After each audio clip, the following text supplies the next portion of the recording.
All right.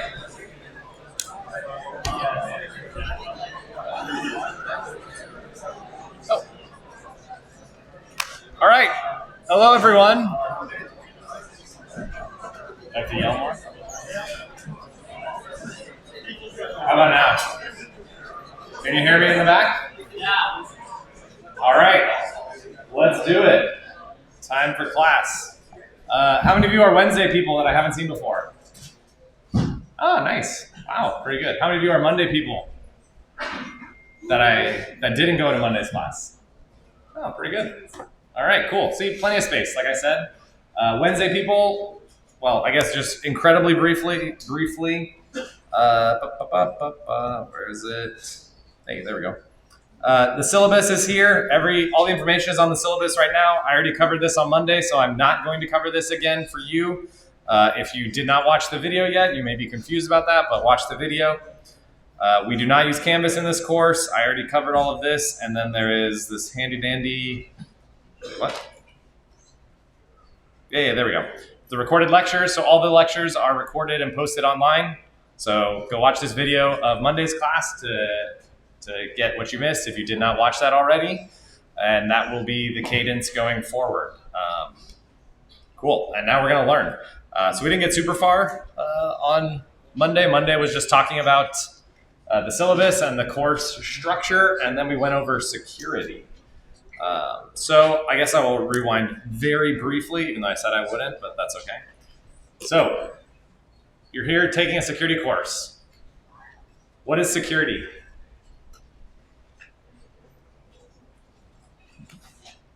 I guess I should. Sorry, I need to click. Oh, there we go. Anyone? Yep. Higher level than that. Yeah, confidentiality. What does confidentiality mean?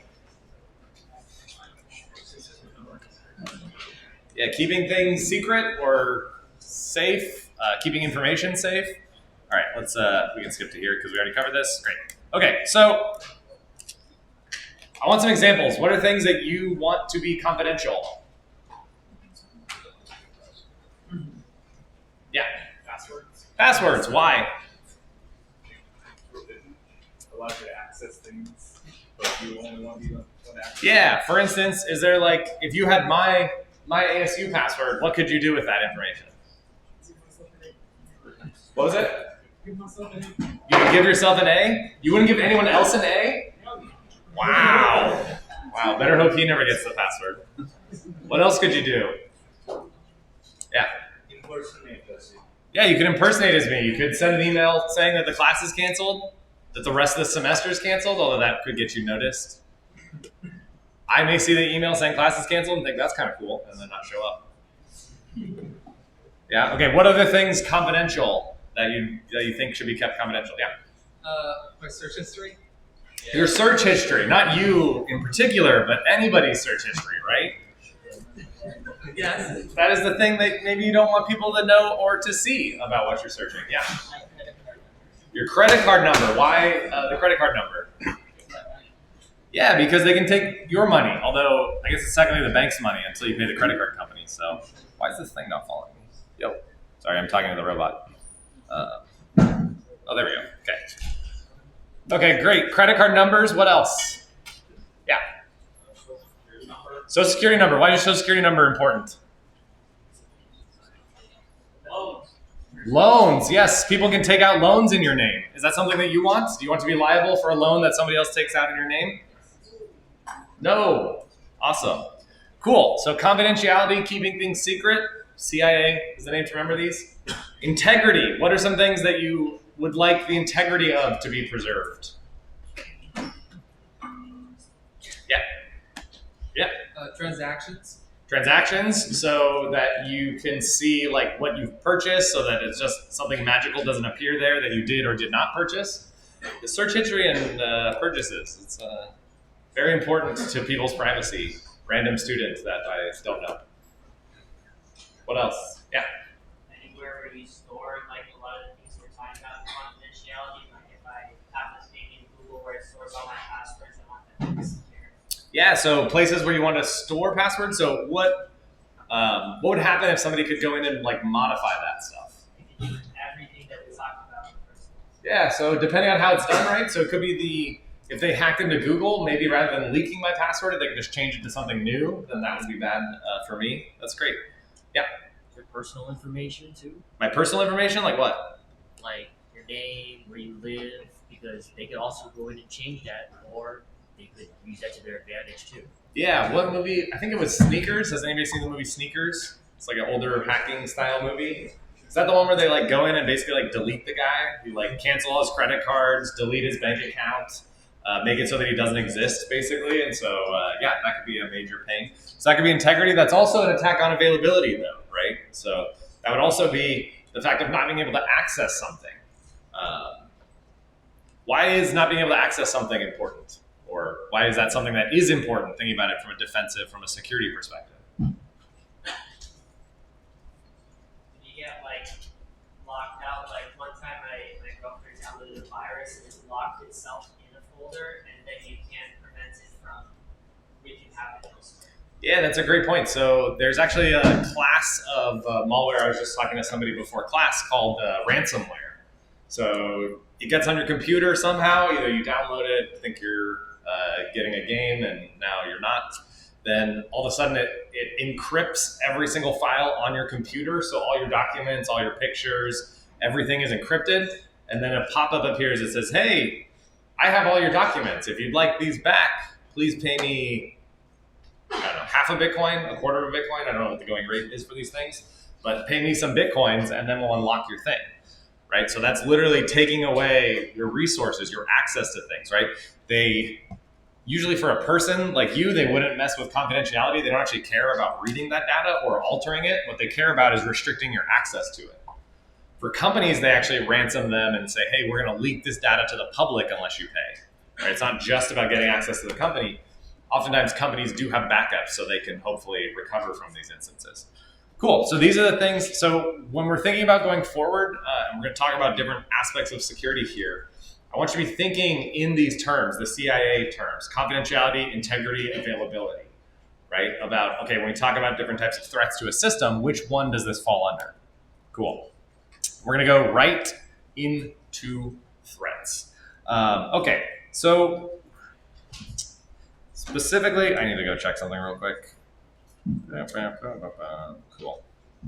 Okay, there we go. Wanted to make sure I was going to the right place.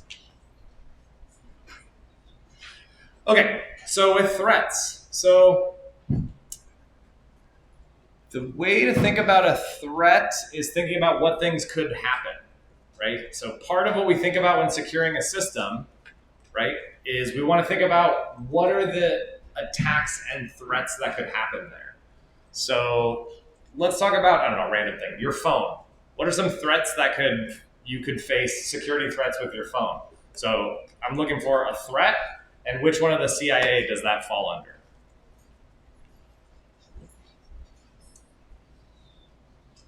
Yeah. Those gas station card readers. The gas station card readers, why are those a threat? Because they'll steal your credit card information on one's way.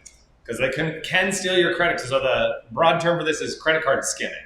So they have little devices that they can put over the credit card reader, so that when you put your credit card in and pull it out, the gas pump reads your credit card, and also the skimmer reads your credit card. What of the three CIA is that an attack against? I think integrity. Integrity? Are they changing your numbers of your credit card? Yeah, it's kind of weird because they're going to use that to make charges, but normally that'd be like a confidentiality thing, right? You want your credit card number to be secret, and it's getting leaked through this. Yeah, that's great. What else? Yeah. The effective power bug, or even like for people that are investing in attacks. Yeah, so can you talk more about that? I don't actually remember the specific instance. Was this a recent thing, or? It's a few years ago where you like there was a specific text where it had a bunch of weird user. Yeah, that actually probably has deeper implications, but I think, yeah, you're right. At the time, there was a bug in those iPhones, right? Yeah, so that when you got sent a text message, if it had certain characters, that would trigger a bug, which would cause your phone to crash. And then if you have, I guess, a really annoying friend who kept sending you that message, over and over again or not a friend, what type of the CIA is that an attack against or a threat against? Availability, yeah, because you can't use it. And depending on what that bug actually allows you to do, it could allow an attacker integrity or confidentiality breaks, depending on if that allows them control over your phone using stuff we'll talk about later. Kind of depends on the specifics there. What else with the phone? Yeah. Peer-to-peer sharing. Peer-to-peer sharing, what about it? So if you have Bluetooth like AirDrop or anything, Mhm. someone drops a random file, you can use all access to your phone. Yeah, so if you have, I think there's several threats there. So actually, that could be a nice integrity threat. So if you have AirDrop enabled by default, which you definitely should not, it means like anybody can AirDrop and try to send you files. And if you're not careful about what you accept or don't accept, that could be somebody putting documents, maybe planting documents on your phone that later they will use to blackmail you or do something like that, even though those were never your documents in the first place.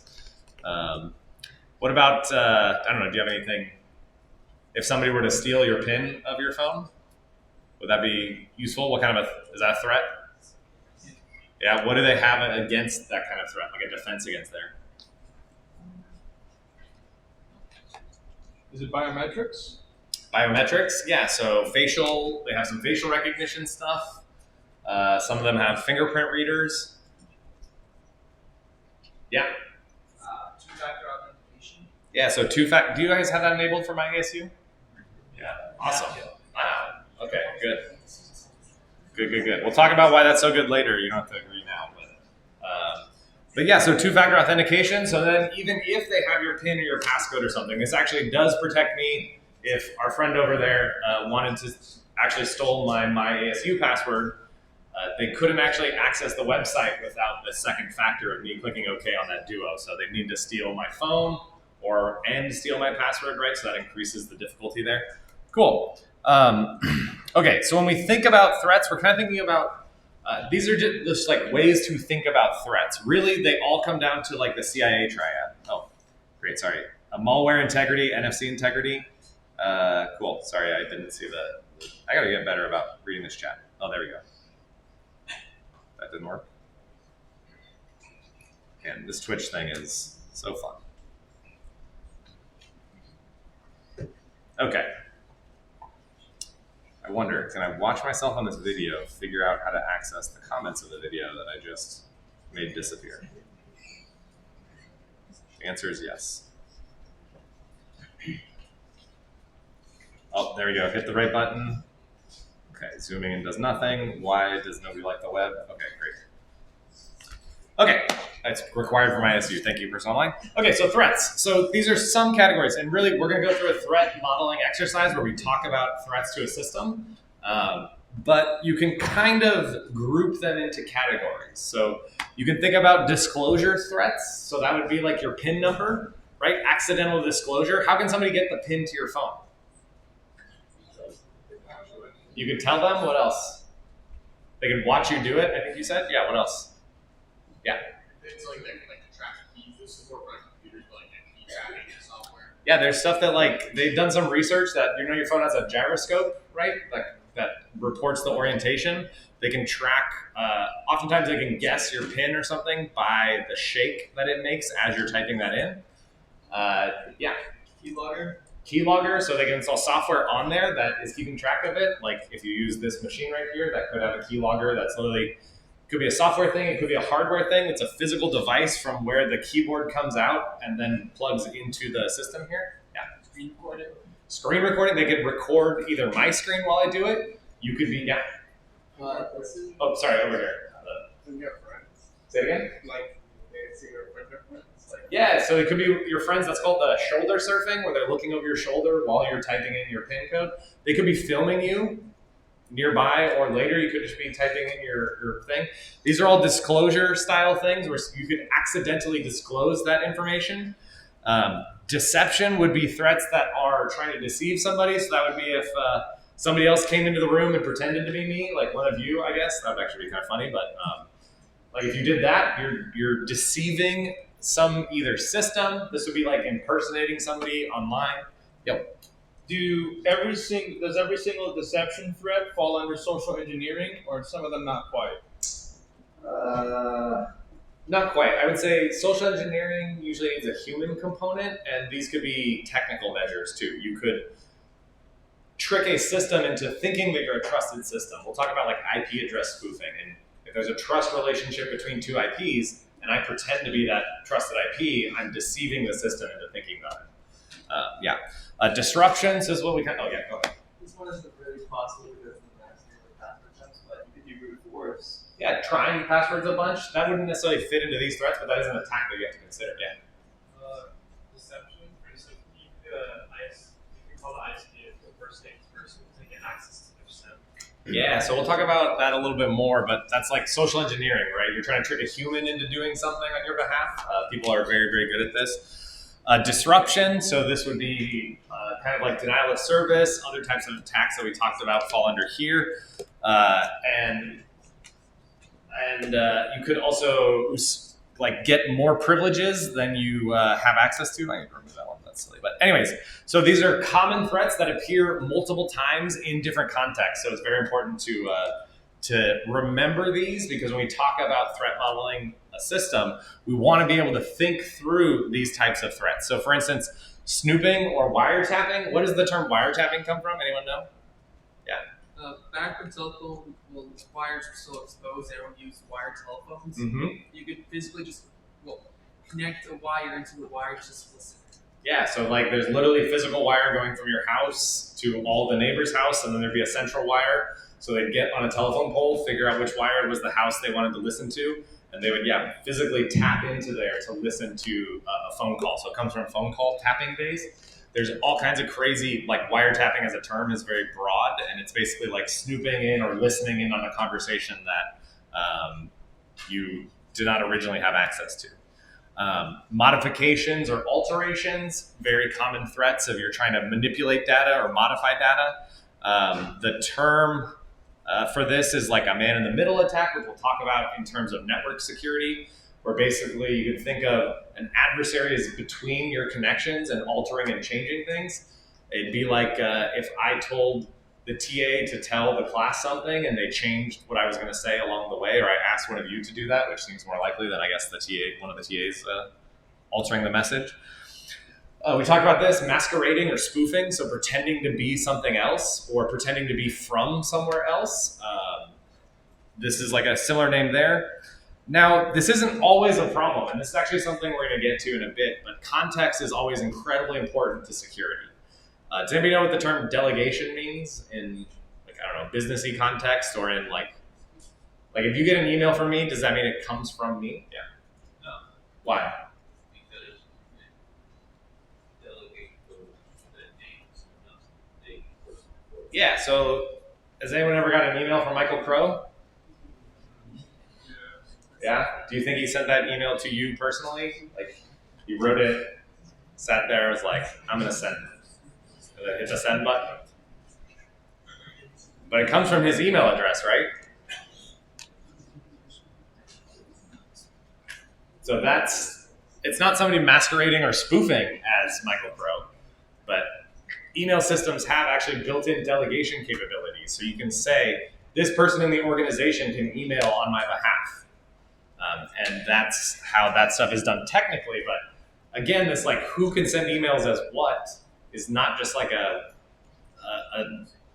precise terminology. It depends a lot based on this. So repudiation, this is a term that is super interesting. Basically, it kind of, I think of it as like deniability also in here. So for instance, if you were, I was going to say trading stocks, but I guess we can say something more fun of like trading Bitcoins, and you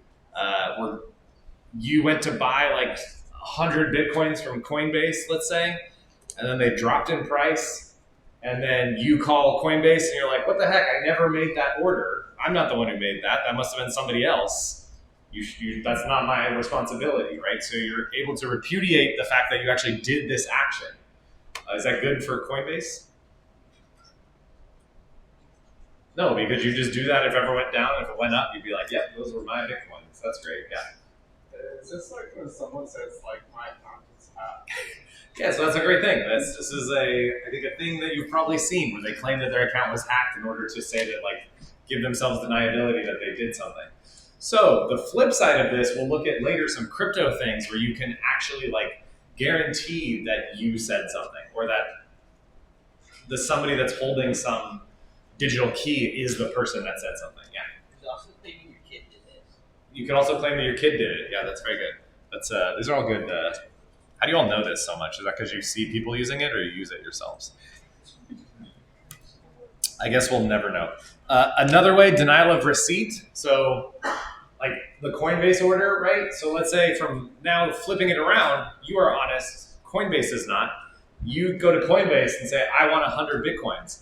They make that order secretly for that price. They wait 30 seconds. If the price goes up, they tell you, sorry, we never got your order. And they sell those, turn around and sell those on the market. And then that way they recoup that price increase, right? Because you don't have a way to prove that they got it. So this is kind of a similar thing of a threat would be saying like, hey, I never received that. So there's crypto and other things that you can use to actually prove that somebody did receive something. And a classic one, so we talked about this a little bit. We definitely talked about denial of service as a category, like taking something down by throwing a bunch of data at it. But there's actually more basic things like delay. Actually, I guess this also comes up in the stock thing of like delaying an action, and that can cause problems. Cool. Okay, so why we're here is kind of to think about, so I guess why are we talking about all these attacks? Am I going to turn you all into little attack machines? Hopefully, kind of, but why? Because you can be ethical hackers, so you can help companies to get a better security. You can be ethical hackers, but why is an ethical hacker important? Somebody else? Yeah. They help find exploits before people can exploit them to damage a person. Yeah, so they can find problems before they're released. I like to think of it in if you're a sports person, I think sports terms really help. You need to be able to you need to know offense in order to do defense, right? If you're trying to defend something and you don't know what an attacker is capable of, you won't even conceive of possible threats that an attacker could do, right? So this is why it's really important to learn both sides of that. To be an effective defender, you must know about threats. Yeah, thanks. So somebody just wrote that in the chat. That is great. And so there's a couple main ways that we kind of think about defending against threats, and we'll go into more details here. But there's two main things that we use, and I guess we can talk about it a little bit in the context of what we already talked about, of like two-factor authentication. So one is like security policies. This is basically how should a system be used, right? Somebody has to decide some of those things. Has anyone read the ASU acceptable computer use policy? It's not a test. You can say no. No. But some of you did? Yeah, it talks about like what things you can do on the computer, right? That way it does it prevent, so I think it's like, I don't know, do you actually remember what it says? I haven't read it in years. I don't know. I remember like stuff about copyright and Yeah, it's like no copyright infringements. I don't run a Bitcoin or BitTorrent client. I bet there may be cryptocurrency mining stuff on there. Does that document itself stop you from doing any of those things on ASU computers? Why not? What was it? it's just a document. It's just a document, and none of you read it either. So how can that possibly stop you from doing something, right? Yeah, so that is a document. It's a piece of paper that specifies what should be done. That way, if you violate it, ASU has a recourse against you and can say, guess what? You can now, no longer use the computers or whatever the thing says you can't do.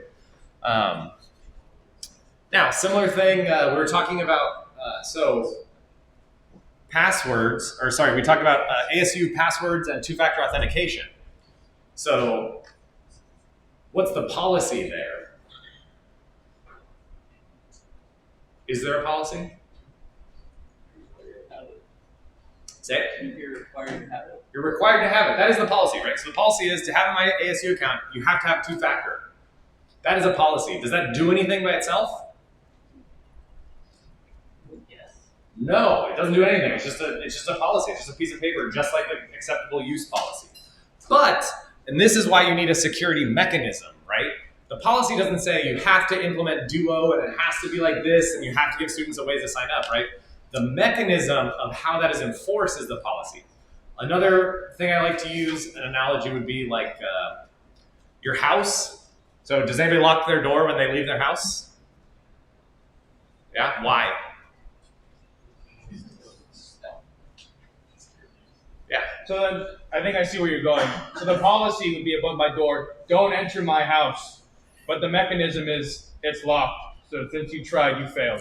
I would put it slightly differently, but yes, it's like you have an implicit policy that says, hey, when you leave the house, you should lock it. And maybe my parents were crazy about that, so they always like yelled at me about that anytime you left the house and didn't lock it, right? That was the house policy. When you leave the house, you lock the door. That is the policy. The mechanism is actually like locking the door, right? That the lock enforces that policy that unauthorized people can't come in and stuff. Yeah. So the policy is to stop good people from doing bad things, and the mechanism is to slow down bad people from doing bad things. Whew, that's interesting. I would say it's not just to stop good. Yeah. The policy specifies what should be done, and the mechanism makes sure that it is that way. So yeah, policy. That's a good point because policy can be. I'm trying to think of what I can say. I have a great example, but it involves something that I don't know if I can want to record in blast. But yeah, the policies also constrain employees or what they should do. Like you can have a company policy that says like, hey, we can't transfer any money outside of the account unless it's approved by the head of finance and one other person. So that'd be like a 2-person thing. That is great and would probably prevent the threat of somebody impersonating the CEO and calling the treasurer and saying, like, I need this money done now and to transfer this, which actually happens all the time. That would prevent that, but a mechanism that requires 2 people to click in the system would probably prevent it further. Yeah, so that's an interesting way of phrasing it. Yeah, somebody online locks their doors so that cats don't get out. That's a great thing. Yeah, that's like cool. Okay, so now we're gonna go through as a group for, let's say, how long is this class till? 2:45? Yeah. I'll remember that soon. Okay, so like 15-ish minutes. This is like a fun example, an exercise. We're going to defend a house. We want to defend a house. So the key things we need to first think about. So we're gonna go through, discuss as a group threats to policies and mechanisms. Which should we do first before we get started? Yeah, in the back. Policies. Policies? Yeah, you gotta set the rules before you can identify what is a threat. Okay, what else? Yeah. I think that we should do threats first. So we know we craft our policy mechanism around what the threats are. Yeah, so we may want to do policies first and then, threats first so that we can understand what's out there. And then do we create a policy and a mechanism for every threat? Yeah? What was that? Oh, ideally. Ideally? I mean, what kind of Do you live in an ideal world? Is this where you want to be on a... Oh, okay. Sorry, over here. Sorry. What kind of policy are you going to make to defend your house against a ballistic missile? So for instance, that is a threat, right? To the what of the CIA of our house? Integrity. And availability, depending on who's in. But yeah, integrity and availability of the house, right? And so, should we defend against missiles? Ideally. Possible. You have the money. Yeah. I would ask 2 questions. A, what's our budget to even try to do anything? So, this And actually B, goes... what are we like defending? Is our trying to defend against physical, like cyber stuff, or are we just, I don't know, Great. defending against a whole? Yeah, so there's a step 0 that we didn't even talk about, right? So I was tricking you about which of the 3 threats, policies, or mechanisms to do first, because what house are we talking about? Does it matter? Yes. Right? Is it the White House? Is it your house? Is it my house? Is it Bill Gates' house? Right? All of those may have different budgets, like we talked about, that may impact the policies and mechanisms we put in place. It could also impact, maybe not the threats specifically, but part of what we also will consider, especially when talking about what policies or mechanisms do we put in place, is how likely do we think those threats are, right? So a threat is like Could somebody be worried? Well, all right, we'll get there in a second. I don't want to ruin that one. But anyways, okay, so let's say it's a, so what kind of house do you want to defend? What was that? You just have a house that's just like on top of a hill by itself. Okay, a house on top of a hill by itself. Like a normal house, yeah. Would it be a good idea to blueprint a mechanism at first and then attack that mechanism and modify it as we identify more threats? So I would say a blueprint would be helpful, but why? Why does a So it's scalable, so you can defend many houses. So maybe we could apply, that's interesting. So we can apply threats to different houses? Yeah, in the back. We can maybe see where the weak points are, like windows. Are there any windows in this house? Would that impact your threats? Yeah. Understand what sort of types of security we should install, whether it be physical or Yeah, so what kind of mechanisms we implement may be dictated by the physical space that we're in. Okay, so fun part. What are some threats that we should, now, the kind of the way I like to approach this is when thinking through the threats, we can be we can think through all kinds of threats. The point is to think about all types of things that attackers could do, and then later we talk about the policies and mechanisms. So what are some threats to this house on a hill? Ballistic missile, great, what else? Yeah. Burglary, right? Somebody breaking into the house and doing what? Stealing. Stealing our things in there, yeah. Hijacking the vehicles outside. Ooh, wait, but what's the threat, right? So the threat is vehicles outside, why? Because they are not protected by the outside. Ah, okay, so the vehicles outside, we may be interested in that. So maybe we could have a garage that we could park the cars in, yeah. Squatters, maybe it's a house we're not in all the time. We may be interested in other people coming in and not stealing our stuff, but just living in our space. Yeah. So that's still under burglary, right? Is there anything separate there, maybe? Yeah. Mudslides. We may be interested in the threat of a mudslide, particularly if we're on the top of a giant hill. Yeah. Red shirt or checkered shirt. Sorry, I can't. Arson. We may be worried about the building being on fire or somebody deliberately setting the building on fire. Yeah. Vandalism. People spray painting our house or doing anything to our house. Yeah. Crazy ex-partner. What was that? Oh, Crazy ex-partner. what? Can you that sounds very threatening, but was there a specific threat in there? Them going in to hurt people. Okay, so yeah. Let's phrase that slightly different.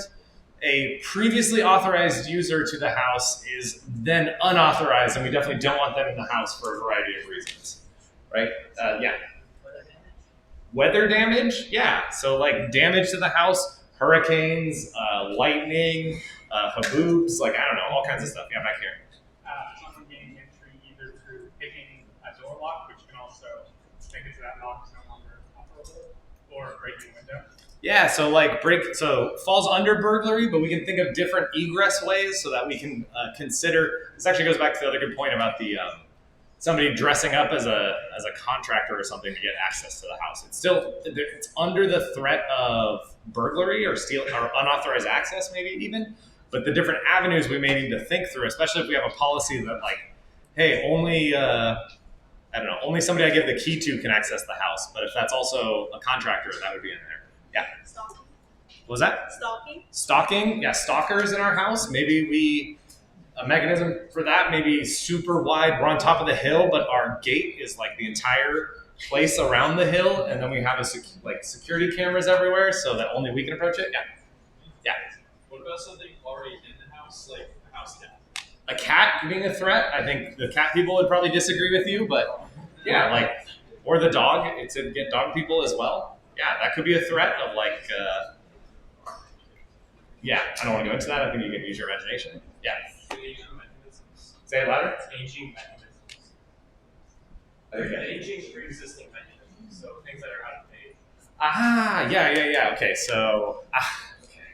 Man, you sound like an actual homeowner of aging house stuff. Yeah, stuff failing, the electricity. We talked about fire. Maybe electricity is old and was put in the 50s. So we may want to think about that. Yeah.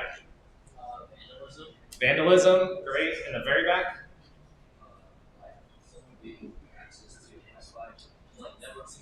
Yeah, somebody getting access onto your network. We didn't talk about any security stuff, right, or cyber stuff. We were talking about like home access and everything. Yeah. Bugs and pests. Yeah, anybody have that? That's freaking terrible. Termites can cause physical damage, like all kinds of stuff. Cool. Yeah. If the log has some smart appliances, what is the threat of them? Yeah, smart appliances in the home.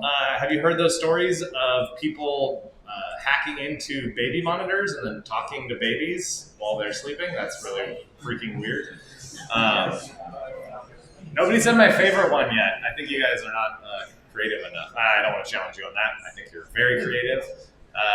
What about, are you worried about aliens coming and either Independence Day style blowing the house away or abducting you? I think at that point you have to figure it out. Yeah. Maybe you're the first person. Maybe it's an opportunity and not a problem. But why not? Why didn't you say that one? Why'd you say all the other ones? Yeah. Yeah. Because it's very, very unlikely.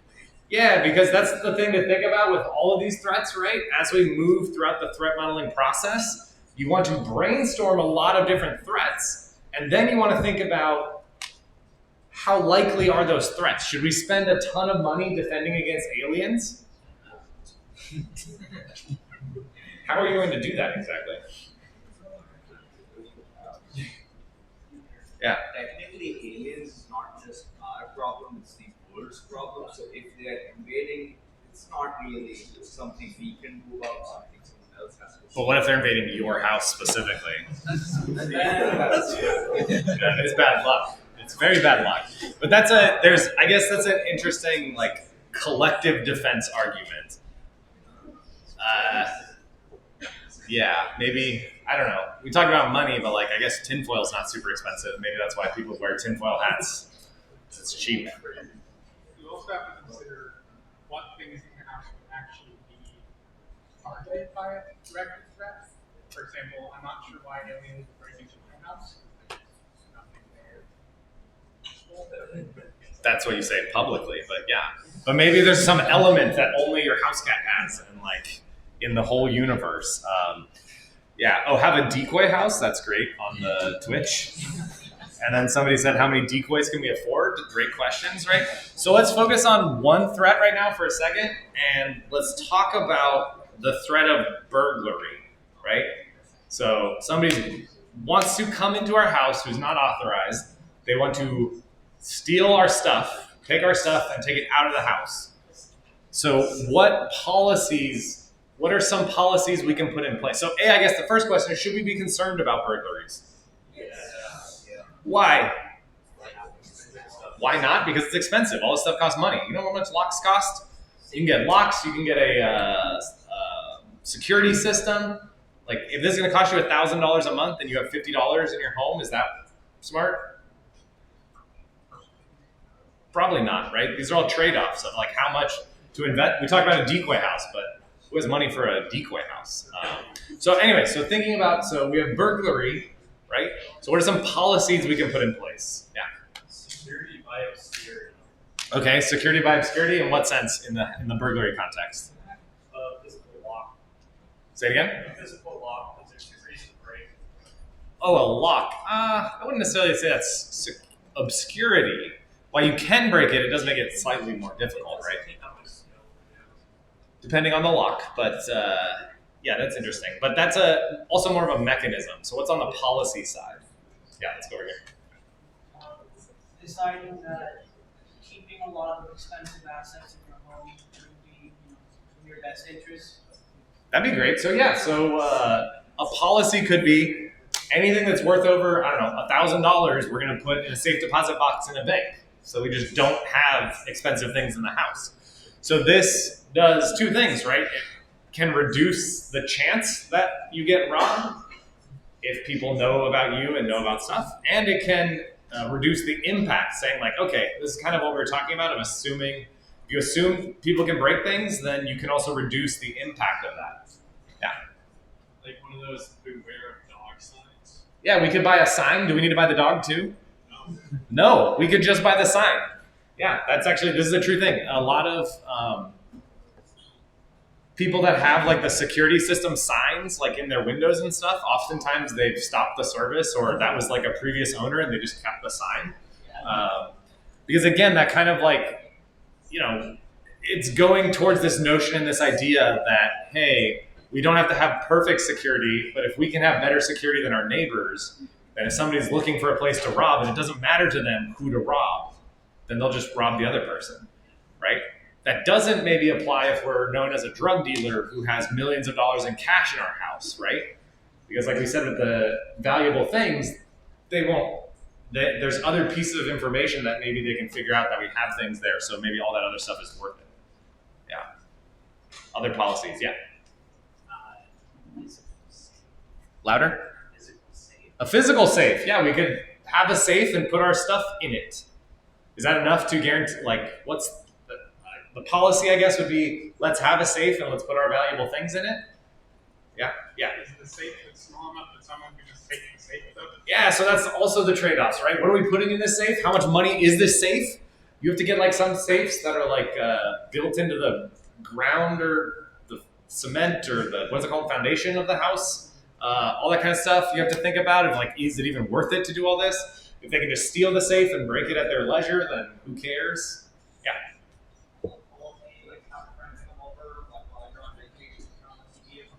That's great. So a policy could be, hey, pretend like in Home Alone. Anyone see the movie? Right? Like pretends that there's people in the house so the robbers don't come. It's like a similar type of thing. They have actual automated things that will turn the lights on and off, or paying a trusted party to house sit and to be there. Yeah, yeah. Leave windows open when we leave the house. Yeah, we didn't even talk about super basic things like make sure the house is locked when we leave, right? Or make sure there's no windows open. That's another thing. Yeah. If you're living in a hill, I'm pretty sure you can afford a security system, right? What if it's a small hill? A security system could be a policy. Hey, we should purchase security services. Although you have to kind of think about like, trusted. I wasn't even thinking about that. That's one thing, right? We should also think, how far are we from law enforcement or something, right? If this alarm goes off for the security system, but we're on a hill that's super secluded, and it's going to take 20 minutes for somebody to get there anyways, guess what? They break in, and in 15 minutes they're out with all your stuff, right? So we have to think if that's if that policy and mitigation are effective for our risk and our threat. Yeah. Would an escape plan be a policy or a mechanism? Escape plan for what? For what? If they're already in a house, how do I survive, I guess? Yeah, I guess that's really good. I was thinking more burglary in the sense of like we're not there instead of like home invasion. But yeah, that would be a policy of like what do we do? And a mechanism could be a safe room, right? We have a safe room in the house that we go into or whatever. Yeah. Tell no one about the house could be a policy. How do you make sure nobody follows you home? Look over your shoulder. How good are you at that? Great. Great. Yeah. Insurance policy. Loud. Insurance policy. Yeah, we could actually buy an insurance policy, right? So insurance, literally, the idea there is I pay some company a certain amount of money per month, and on the offhand chance that a very low probability event happens, they reimburse me for some of that. So we'd be able to say, hey, all the stuff in our house is worth like $100,000. So we get an insurance policy for $100,000. So if anybody breaks in and steals it all, maybe we pay some deductible, but we're covered on that, right? And then this is why anybody pay like car insurance? Yeah. That was the joke. Yes, thank you. Yes, you should be doing that if you're driving a car, just checking, right? What are some of the things that increase your cost of your insurance?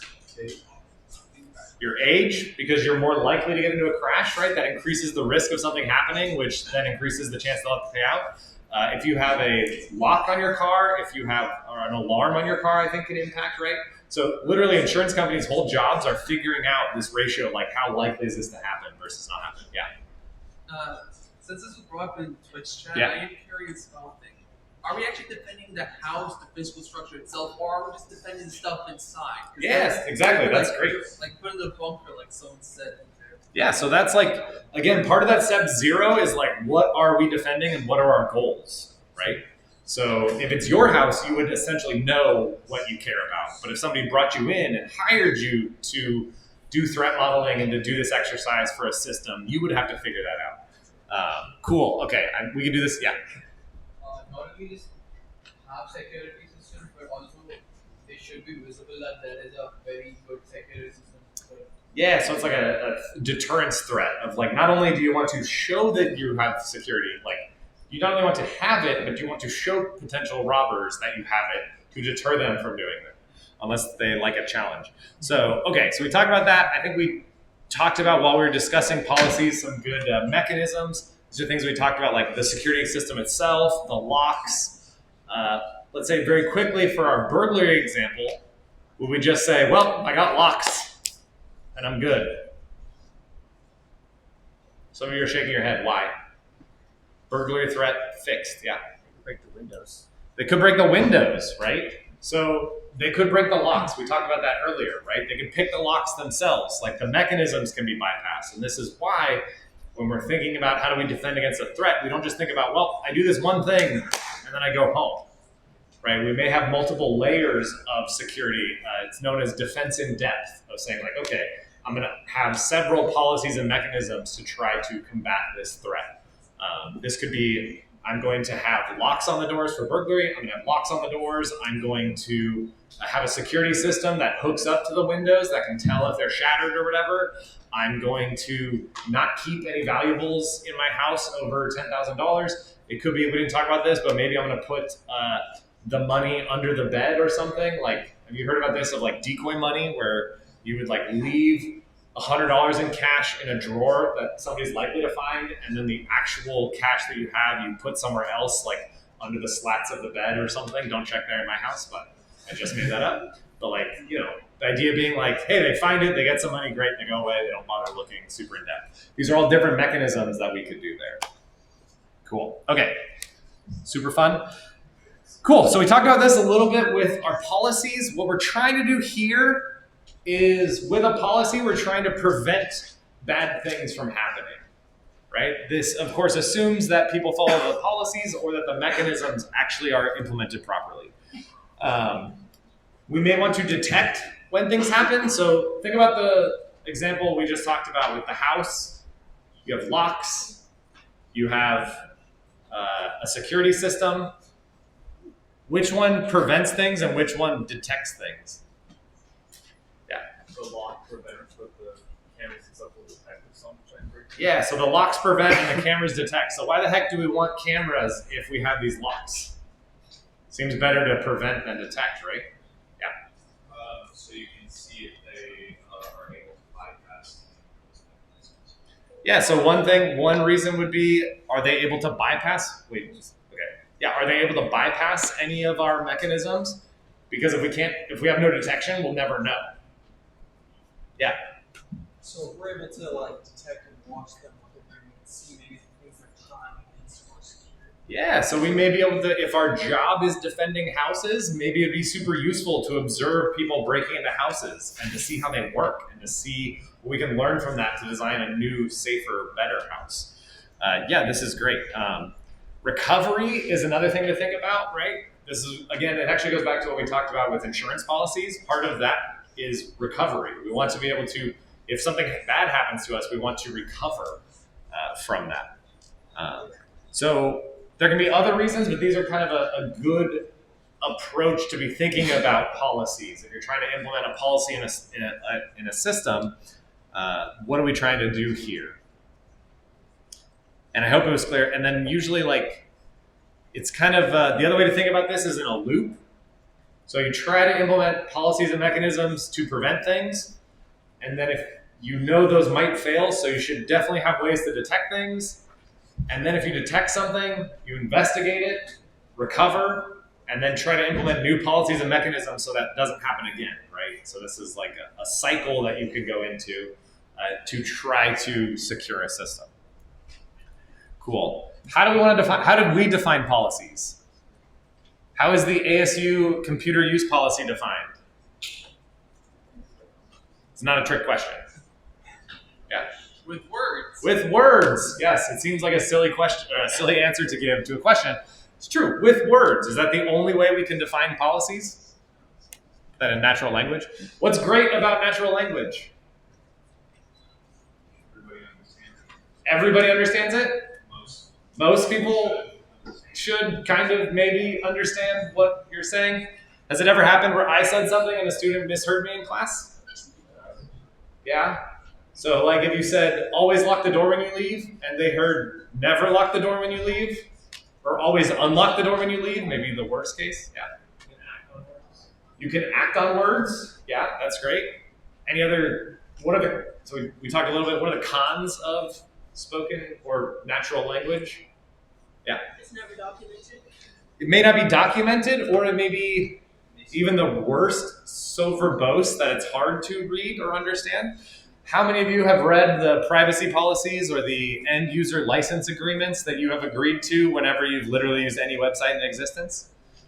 Yeah? How many of those have you read? Have you read every single one of every website that you've ever used or been to? 4? You've done 4? They all suck. They all suck? Yeah, they're long, they're boring, they're all kind of different. And at the end of the day, who cares? You're going to use the thing anyways, right? So what are you agreeing to anyways? So this is part of it, right? Even the policy of you using this thing is in natural language, but it's like embedded in something that is so opaque, it's hard to understand. Yeah. Could be subjective. Could be subjective, yeah. So I may say you should do this. Does that mean you have to do it? Maybe. Does that mean sometimes you should do it? Or, right? Yeah. More or less, it can't be legally binding. The reason why most end license, user agreements, or private policies exist is mainly for the fact that anything can happen. Legally, they can say they said this and they gave this to people. While if you just said something, you can't defend that. Yeah, so like, that's interesting. That's like a difference between written and verbal descriptions and those kind of things, right? Yeah, that's, and then, yeah, that is the purpose of all of these things, is just so that they can say they did it, and then you can, kind of like the acceptable computer use policy in the sense of like, if you violate it, they can go do something about it. And you can't claim I didn't know it because it was part of your thing that you're supposed to review. So if you don't review that, it's on you. Yeah.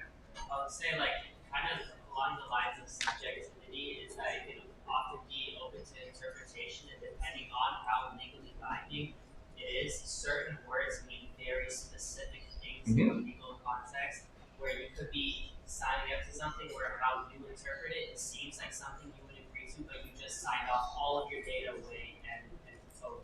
Yeah, it could say your data in a contract. So by using this app, you're giving the company use of your data, and you think, of course, that makes sense. I'm using the app. The company should take all the data that I'm using in this app.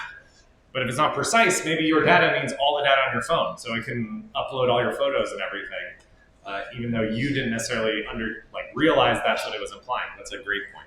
Yeah, so problems. On the far end, we can use math to define things. Anyone take a math class? Silly, I think the answer should be yes, right? When I say I was going to try to do a math equation or something, but I don't know, when you prove something in math, like in geometry, is there any ambiguity about what you're proving or what you mean? Assuming you understand all the symbols, what they mean and everything, right? But fundamentally, the purpose of describing things as math is so that we can describe something precisely to somebody else, right? Exactly what we mean. There actually is stuff in policies that are very analogous, where you can actually write security policies in math or something relating to it. You can write things saying and this would get implemented in a mechanism, but that okay, this type of person in this type of role cannot do something unless somebody else has this role and then approves it. You could write that out as a formula, as math. What are some drawbacks to that? Yeah. Not everyone will know the math. Yeah. Or wants to know the math. What else? Yeah. Maybe too constraining for people. Maybe too constraining. I'd say the expressiveness, right? What is this formalism that you're using? How can you express everything you want? For instance, one aspect that comes up a lot in access control stuff is hospitals, right? So you have a hospital, you have an access control system of who can go into what room and whatever, which is great. This is what you want, right? There's actually all kinds of laws about HIPAA and health information. But if there's an emergency and this outside doctor who's a surgeon needs access into this operating room, but your policy didn't specify that in this case of an emergency, an outside person can get access, they then can't get access because your formalism can't even express that concept. Like formalisms and mathematics, it's hard to express concepts of an emergency, right? There's something that's bad that's happening, so we need to do something about it. So this is, again, the expressivity problem. Does it actually capture what you want? Does it not? But it definitely has benefits. Another benefit we didn't talk about is you can actually then prove things about the system. And you can say, aha, my policy does in fact achieve my goal or stop this threat because I can prove it. Kind of a mix in between the two. There's policy languages. There's like access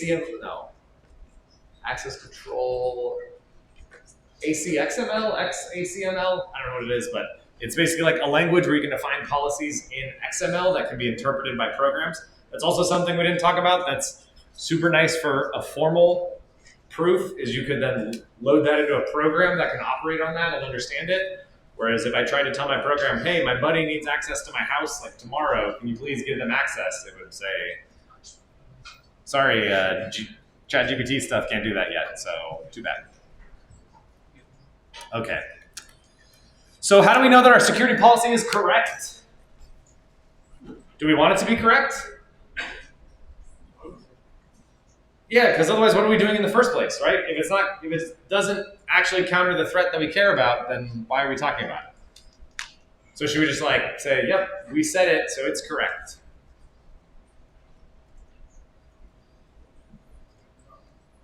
No, why not? So we just assume it's not correct?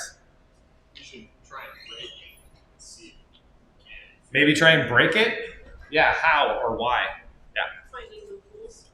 Say it again? Loopholes. Finding loopholes, yeah, thank you, that's great. Yeah, so finding either loopholes in the policy, thinking through, going back to our threats, thinking through, okay, these are the threats we thought about. These are what this policy should defend against, running through them in our heads or as a group of, okay, does this policy actually mitigate this threat and stop this threat? We can think of, are there other threats that we didn't consider that this doesn't find? We may want to check our assumptions. What did we assume about this policy? We talked a lot about burglars. We talked about having a great security system, locks, but we didn't talk about the threat of somebody tunneling into our hill and breaking in through the floor into our house. Are those policies and those mechanisms enough for that threat? Probably not, and we may not want to consider that, but we may want to know the assumption. So we're assuming, and even stating this is important, right? For the threat of burglary, we're assuming that somebody breaks in through the doors or the windows of our house, right? Cool. We also usually assume, we can even assume the policy is correct, or stated differently, the policy is implemented correctly, right? We may want to have other policies that check to make sure that things are happening. So for instance, if your policy is that people lock the door after they leave, if you have smart locks, you can actually check that the thing is locked afterwards. You can do spot checks and check at certain times whether the door is locked or unlocked. We may also assume that the mechanism correctly implements the policy. This is kind of what we talked about with the locks. So locks can be kind of easily, well, not easily, but people can bypass locks, and they can be, depending on the quality of your locks. A good example that I like here is the lab where I did my PhD at UC Santa Barbara. They were contacted by the Secretary of State of California to analyze like e-voting machines. And so they were doing a red team analysis and were brought in to try to break into them. And one of the professors there, Dick Kemmer, who is he was brought into the room. They show him this like, hey, this is this beautiful cabinet. Like it's got, you see that lock right there? That's a diamond encrusted something lock. It's like the top of the grade. You can't possibly ever open that lock. And he's like, cool, showing the other stuff. As soon as the people leave, he just turns this thing around and looks, and there's just screws in the back. He takes in a screwdriver, unscrews it, and boop, this huge, super fancy thing is just taken off, and now he has access to the computer underneath. So this is, again, you can have this policy of, hey, we need to have the best locks, but what about the hinges on your door? right? What about other ways that people could come in that don't require those things? So thinking about those things is really important. Trust important, right? We talked about, even with the locks, I briefly mentioned this on Monday, but like, you have a key for your lock. So how do you give your friend access to your house while you're not there?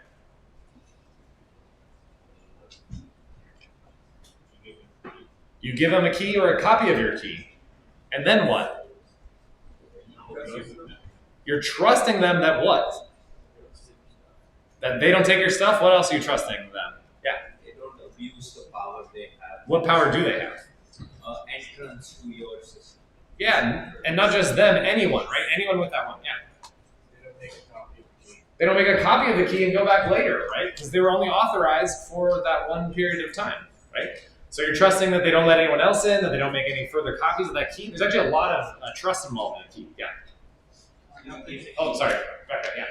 You don't give the key to the other, to someone else. Yeah, you're trusting that they give them back, right? So it's important to think about when looking at security policies and security mechanisms, what things are we trusting, right?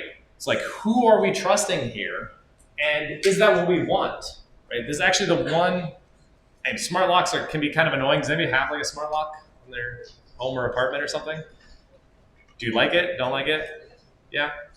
There's definitely benefits. If you're ever locked out, it can be nice, just punch in a thing. Some of them have a thing where you can generate a unique code for a specific person, and you can activate that only during certain times that they can have access. So it's not like you give them a copy of your key. On the flip side, if the internet goes out or the power goes out and then the stupid thing doesn't work, that's like the most annoying thing that does not happen with the key.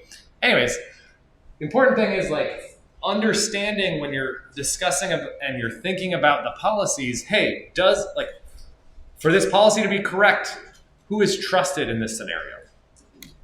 Cool. All right, so we talked about mechanisms. You can broadly kind of, I think of them as technical mechanisms. You can have maybe specific procedures that people go through, but this is what we talked about there. We want our mechanisms to be secure, like we talked about. We'd love for our security mechanisms to be perfect. We'd love for locks, for people not to be able to pick them. We'd love, I guess, windows to not be broken, but all these things, advancements cost money and change how we think about those things. We also want them to be precise. So, for instance, if I had a policy that nobody should be allowed in my house, that's a bad example. I guess we could put like a wall around our house and like wall off the house from anybody else, and then when we want it in, we'd like break down that wall or something. Yeah. Why not just build a dome instead of a wall? See, or a dome. We could dome the hill maybe or something. But like that's not that mechanism. While it may work and it actually does do our goal, it's not very precise. Like it's not limiting the scope of the protection to just the thing that we want. Cool. Okay, this is all leading to the A of the old name of this course, assurance. What is assurance? I took this class. Yeah. Something you can guarantee. Louder? Something you can guarantee. Yeah, so very close. I'd say you're getting close. I think the thing to learn from this course is you can't really guarantee anything, right? So even if you hire me to secure your place, I can't guarantee that I can make it safe. Or when you're developing software, you're getting an iPhone or whatever, right? The question is, how confident are you that it is secure, right? So you're always trying to get the assurance, you're increasing your assurance in the security of the system. And this is like, so by doing this threat modeling exercise, right, going through all the threats, understanding policies and mechanisms for this house, we may have some level of assurance that the system that we're building is actually correct. So it's kind of like how do you trust that some system is secure? Now, a question for you is, how much should we trust it? And what factors would change your thinking on how to trust something?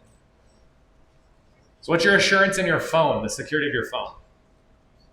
High, medium, low, and why? The important one, yeah. That's pretty low place for me. Low? Why? Because although there's biometric and all that stuff, there's still just a pin that separates actually my phone from changing that biometrics to, I don't know, someone's nose that they want. Yeah, maybe what, 4 digits? Is it 6 now by default? Could be 4 digits. Not a lot of 4-digit numbers, right? That could be easily tried. But again, there's also stuff in there of like, well, if you put in the thing too many times, it locks you out, so you can't just keep trying over and over.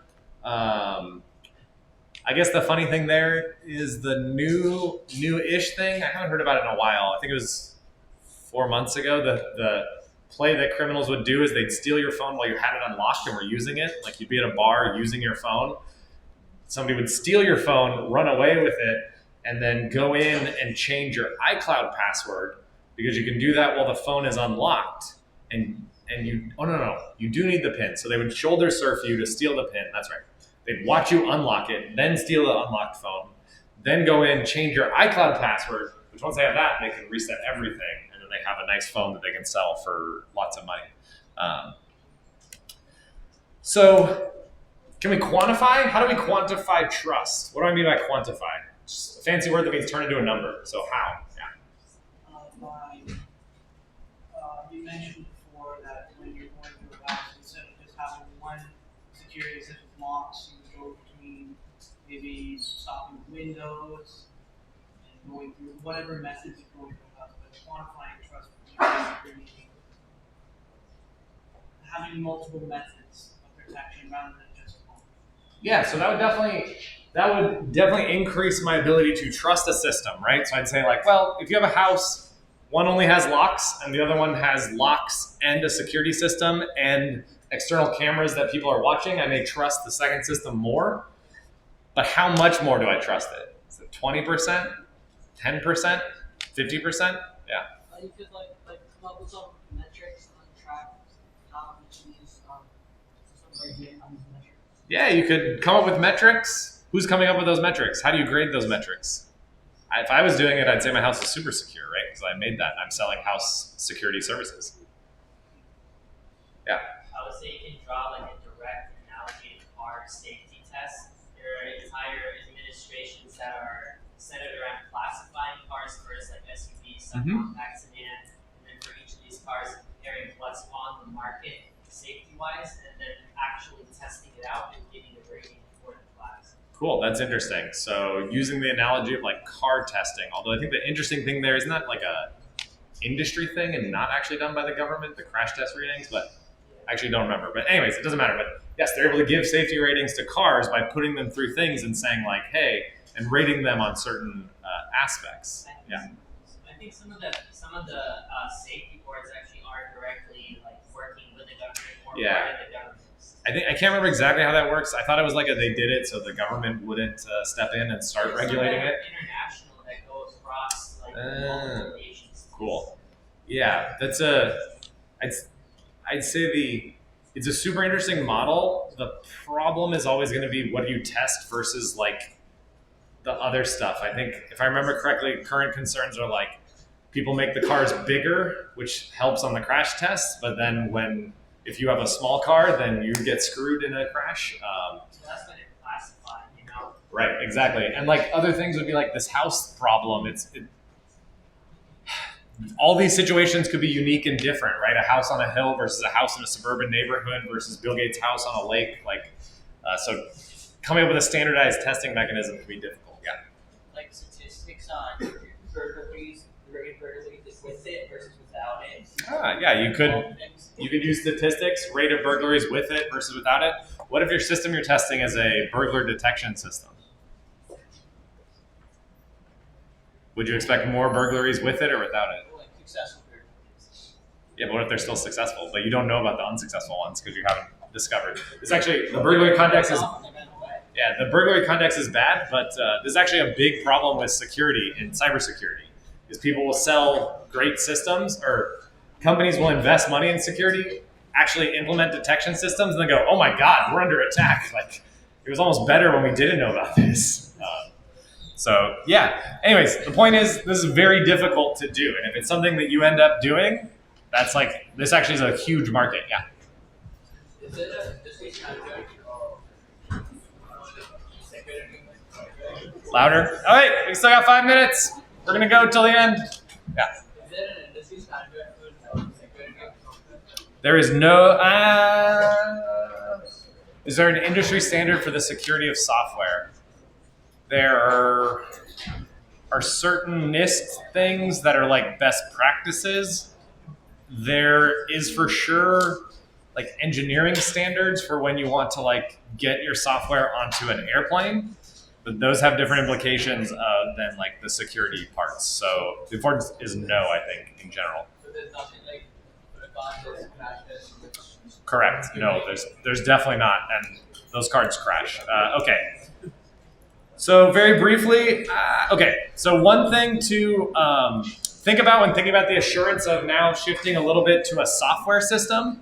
So if we want to trust a software system, we need to be thinking about security at all levels of the software development lifecycle. If you only come in at the very end, it's often a very terrible, there can be massive problems. So you want to start at the beginning phase with the specification of what is this system actually supposed to do? How do we define that? We can define it formally. We can define it with English. You can find flaws even at the specification level. Design, how is the system designed? Does the design satisfy the specification? This is like a flow process of looking at the design, seeing if it's satisfied. Again, the more work you do in understanding threats, policies, and mechanisms at this stage, the better and the higher your assurance is that the final thing will be secure. Implementation. So, of course, as we know, you have to like build software and like write code that does stuff. One of the key questions, does this implementation satisfy the design? And does the design satisfy the specification? Again, how to prove this is difficult. There are research in actually formally proving all these things.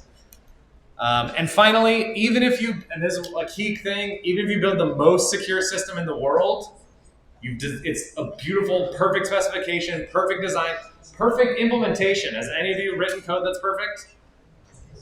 No, I've seen code like yours. Not yours yet, but I've seen code like yours. It's not perfect. My code is not perfect. Nobody's code is perfect. You're all humans. You will make mistakes. Even if your code was absolutely perfect, it still needs to be deployed and run on a system. And that can cause vulnerabilities. I've seen it and I've done it myself. Cool. Okay, we talked about this. Cost-benefit analysis, right? Is a security mechanism worth the cost? It all depends on what you're securing and what things to consider. Dang. Okay. Well, we still got a minute. Okay, we did this risk analysis, right? We looked at threats and said, okay, well, what's the likelihood that a bad thing's happen? In a company, is every laptop equally valuable? No, the CEO's laptop may be way more valuable than any other laptop because they have access to more things. They can transfer money out of the account. Risk can change over time. Companies' earning reports are super private and super sensitive right before they're released to everyone on earth and the entire public. So you can think of risk as not remaining constant. Laws, we've actually talked about laws already, but they can restrict what policies and mechanisms you can use. And this actually comes up a lot. And question I want you to think about when it comes to like customs, right? Customs are not laws that restrict things. Would you want your company that you work for, put a microchip under your finger so that you can easily check out at like the company store and stuff? No? Sounds kind of cool. Think about that. It's like, just like go to your dorm room, like, boop, you're in. No? Okay. Think about if you want this and talk to your friends about it.